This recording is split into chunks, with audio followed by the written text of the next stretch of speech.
Hey everybody, Dave here. Hope you're having an awesome day. So this week is a little unique because I post my videos every other week. And so this is the week that my video is posted, but I'm doing a Big Bot Bash with Bill making stuff, and that launches next week. So I thought, well, I don't want to leave everybody hanging for 1 week, and I'm doing a week of robots, and so I thought, since we're doing the Big Bot Bash, maybe this week I will show how I made a leg out of this plastic spoon. Now, I've mentioned this before, like making scratch built legs and arms is kind of scary for me because I don't think I'm really good at it. And so I thought, let's just slow down, look at some other builds and some other processes and see what we could do. This isn't earth shattering, but I thought it'd be a fun video just to show you my process and how I think. So come on, let's do it.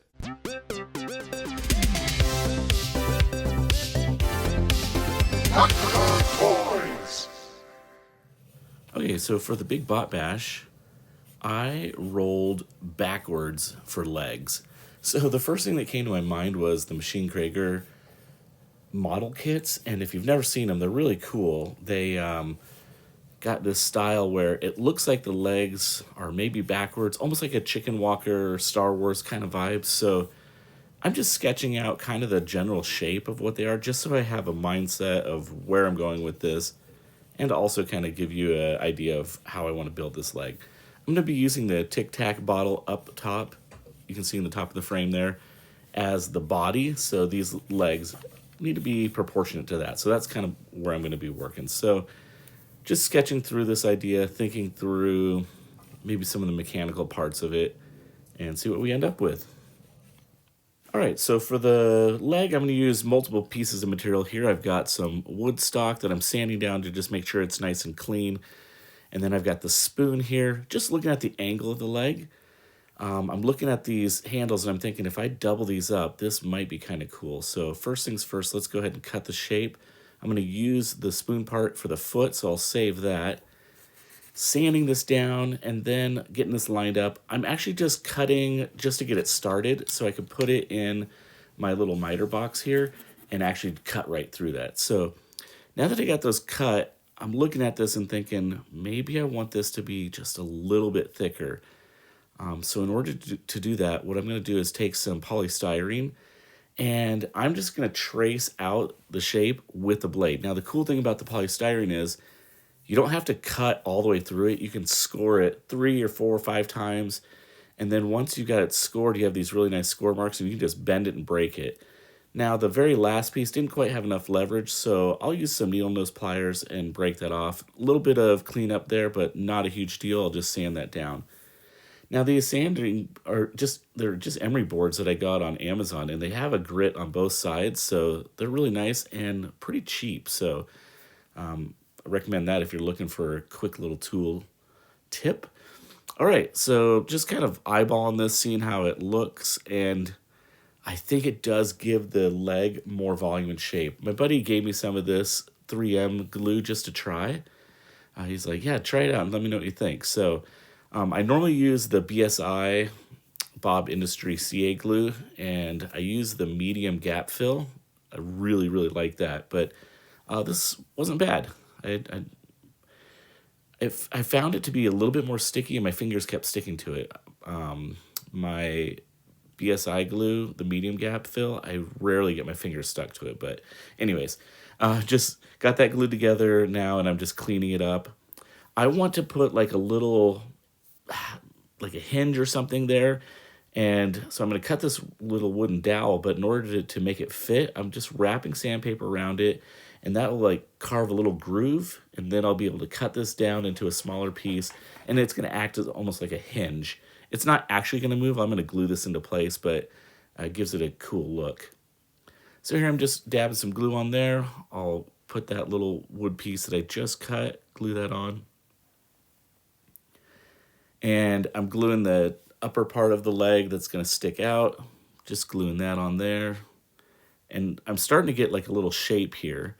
So I'm going to look at the body and just see the angle, because I'm trying to figure out the angle of the foot going down to the, I guess the ankle going down to the spoon. So I got another little square piece of polystyrene. It's It's a little bit smaller, so I'm kind of going smaller, almost like an ankle would be a little bit smaller. I'm also doing that little sanding trick just to get a little groove in there. And now I got to clean up this foot. So I was fortunate because I was able to use my snips and the spoon didn't crack really bad. Like sometimes these plastics are really brittle. So it worked for me.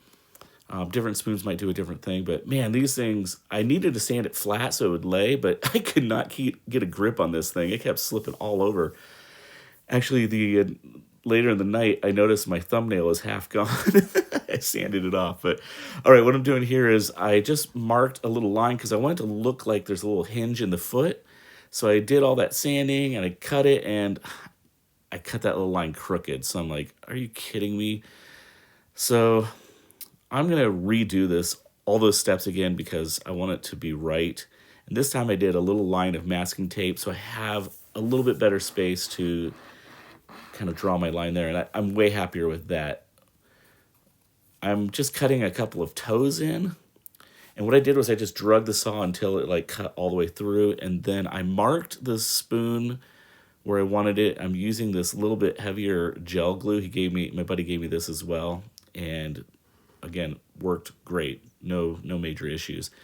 The one nice thing about these CA glues is you can use the kicker and it sets it really fast. It's really nice. So here I am just doing a little bit of kicker. You can see that glue is really, really sticky, but it worked pretty nice. Just gluing the ankle part on.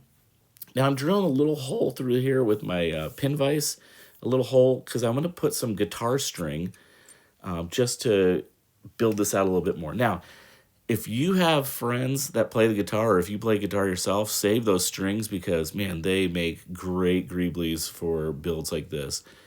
I want to beef out this back part of the leg, the calf here, so just taking a little piece of wood that I have. I did cut it at a little angle so it kind of tapers off at the end there. I thought, you know what, maybe I'll add a little guitar string down here at the bottom of the ankle, and on the other side, that looks pretty nice. So I'm just kind of looking at this leg, and as I'm building, I'm trying to think, what do I need to add? Like, what's too much? I think I want to do some kind of little hinge thing there, so I found these coffee stir sticks. They're just wooden little stir sticks, so I think this could make a cool little hinge. So I'm going to trim it off right about there. And again, I'm just eyeballing the first half, and then I'll duplicate it on the other side.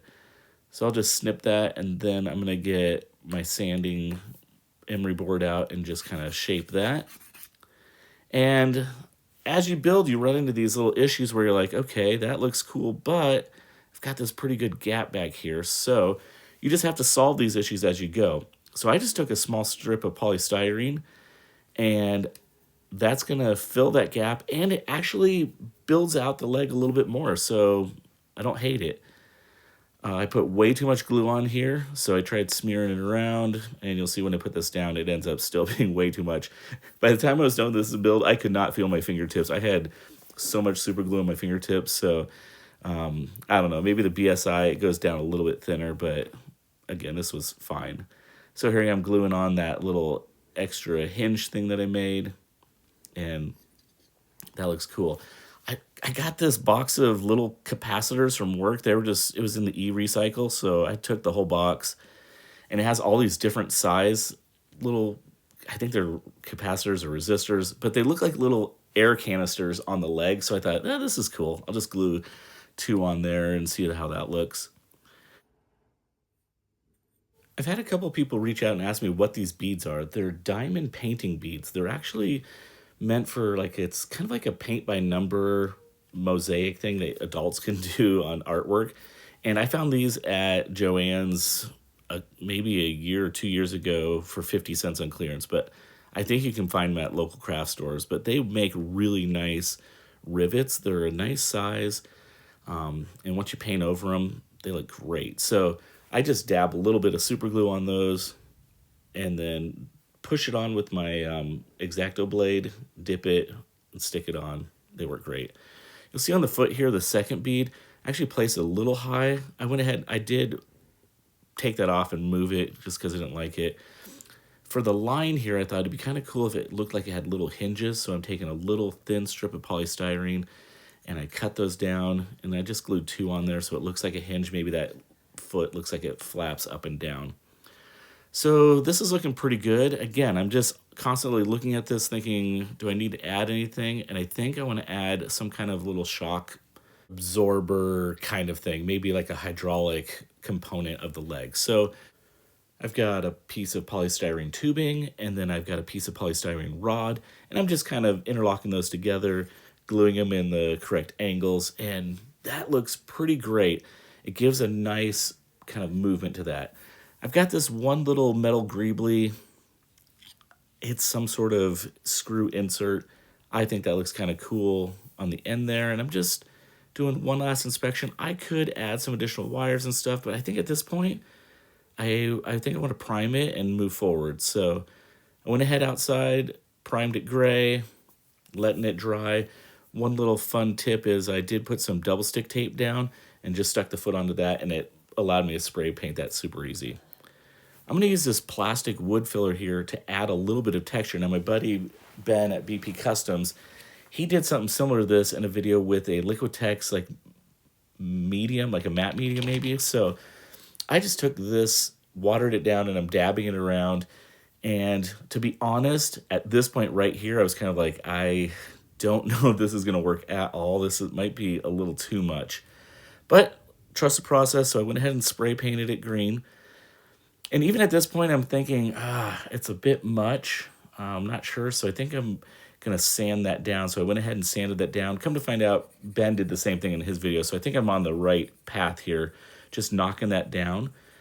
I'm going to take a little bit different color green and just dab some around just to start adding some dimension to this, because the one level of green is a little flat. So, and then I've got this great yellow here, and I'm adding just to certain areas to, again, give it a little bit more dimension. And at this point, I can start feeling this thing come together, and the texture is looking really nice, and I can't wait to put a wash on this thing. But I'm going to add a couple more little touches of that yellow up here on the top portion, and maybe on one of the canisters. Now, because I am going to weather this paint job doesn't have to be super clean, because a lot of this will be chipped off and moved around. Adding just a thin little line here on the leg, because I felt like it was kind of flat. You couldn't really see because it just disappeared. So paint a little bit of silver on the rivets.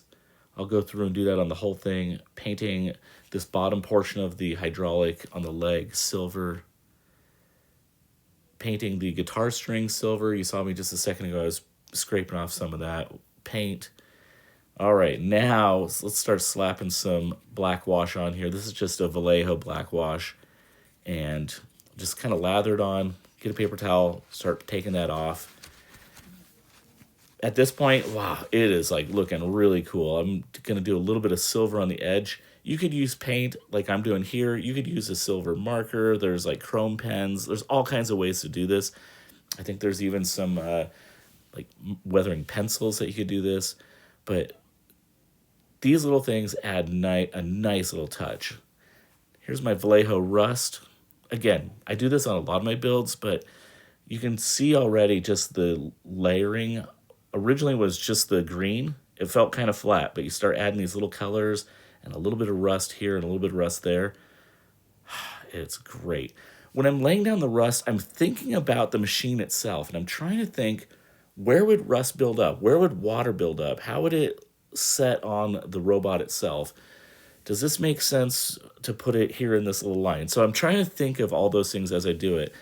Around the rivets, I'll even run some streaking down as if it's, water running down the leg here. So just be thinking about where would rust settle and where would rust sit. And again, this part here is so relaxing to me, and it just feels so good. Adding just a little bit more here, and I think I'm going to go make a second leg. Okay, that was a really fun build because I learned something. And as a maker, I think we should always be pushing ourselves to grow and learn. And Yeah, I don't know why, but legs and arms are kind of scary for me to make, and I think it's probably more because they're very mechanical, and I'm not super mechanical in my thinking. So I think slowing down and thinking, how can I artistically build this, was really fun. So yeah, stay tuned for next Sunday. I'm going to do a kind of a back to back because the Big Bot Bash is launching next Sunday. So stay tuned for that because you'll get to see the complete build. And it was a fun project because we rolled dice and got our prompts from a list that Bill Making Stuff made, and it's pretty awesome. So stay tuned for that. But until then, let's do some turnaround shots of this little tiny leg.